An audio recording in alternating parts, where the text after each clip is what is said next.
G'day guys, how you going there today? My name's Brendan Morello. I'm from Morello Guitar School and the G4 Guitar Network. And this lesson is going to focus on strumming, eighth note strumming. So grab your guitar if you haven't got it already. Now let's start off with looking at what an eighth note is. Now an eighth note is when we divide a quarter note into two. So that makes it an eighth. So if we've got, up until now, we've got a quarter beat, which is 1, 2, 3, 4.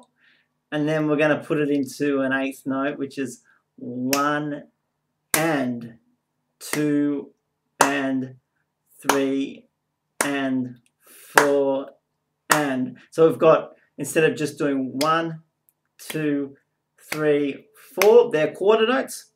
Now we've got the eighth note, which is 1 and 2 and 3 and 4 and.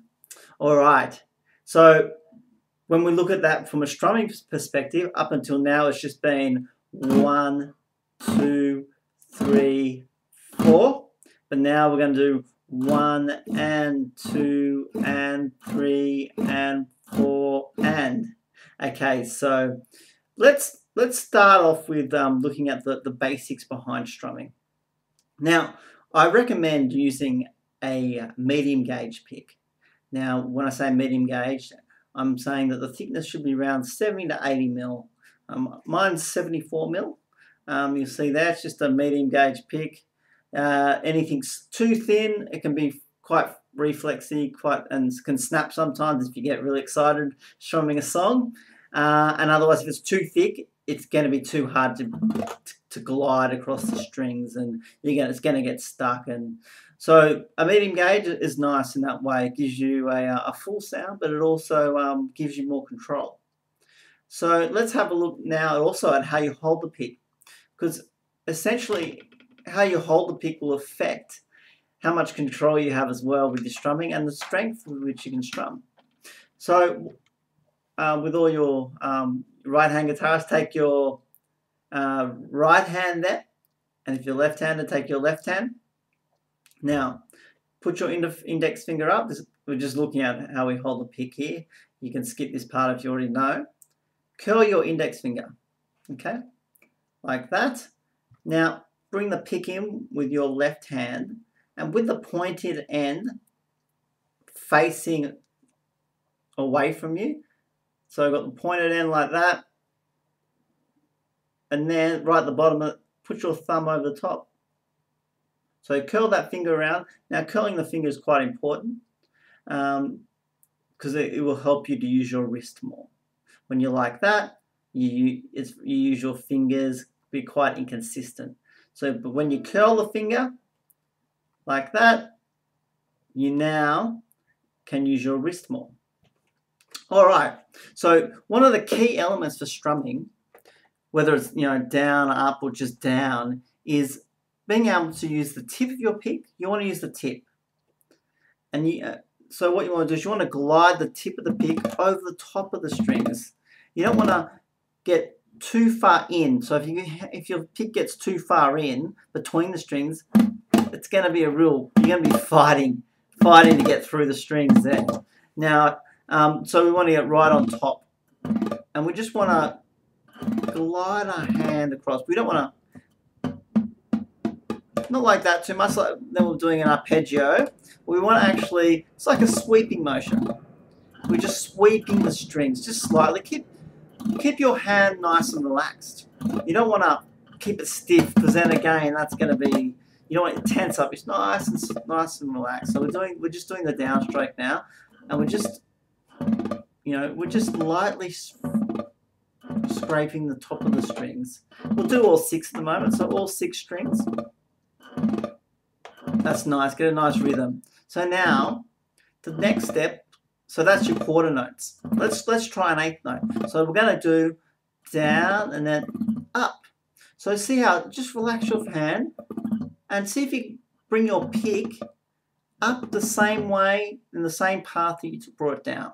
So it goes down and then bring it up on the same path. Try and keep your wrist still, and just you can use your arm as well. So you're using a combination of your wrist and your arm. So yeah, and then keep, as we get more relaxed, confident, we can increase the speed. But initially, you want to do it slow. That's my biggest tip to any beginner. Do everything slow, because you're not, you're trying to play fast without being able to do it properly. It's just going to confuse you, and you're going to get frustrated much, more easily. Take your time. It's going to take time to learn. So we're going to doing the upstroke will take you months to perfect. You need to practice it every day.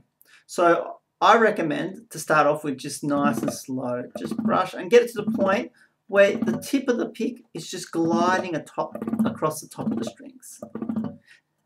A lot of people have problems with the upstroke because it gets stuck on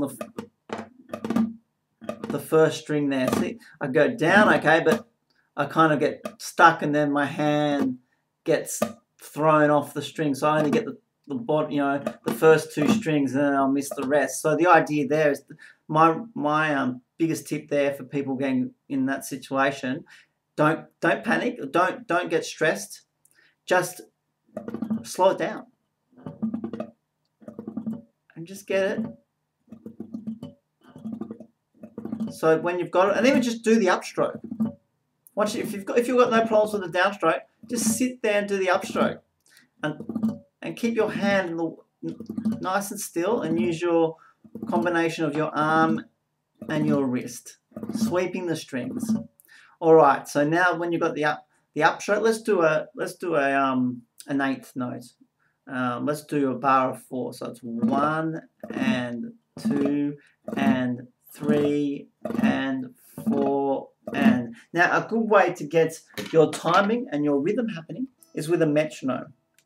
Now slow is the way to go, because here it's not about speed. So it's going to be 1, 2, 3, 4.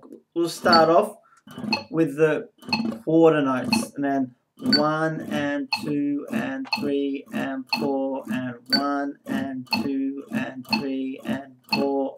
So I think that's quite fast for a beginner. I'd actually slow that down to 50. And we're going to do eighth notes again. 3, 4, 1 and 2 and 3 and 4 and 1 and 2 and 3 and 4 and. So if you're struggling with that at 50, slow it down, because it's not about speed. I think even 40, the idea is you want to be able to glide your hands over 1 and 2 and 3 and 4 and 1 and 2 and 3 and 4 and. So once you've got that nice and even, and your tips just brushing the top of the strings, and you're not fighting, your hands not getting falling off the strings. Once you've got that, then increase the speed, but keep it slow to start off with. And then from there, we put in the chords. All right, I hope that helps. Now, if you have any more questions, you can email me at morilloguitarschool@gmail.com. And otherwise, yeah, I'll see you guys next time. For more information, go to my website. It's www.morello, MORELLO, guitarschool.com.au. And also there's the G4 Guitar Method website as well. It's G4 Guitar Method, all one word, .com.au. All right. Well, you guys have a great day, and I'll see you next time. Bye-bye.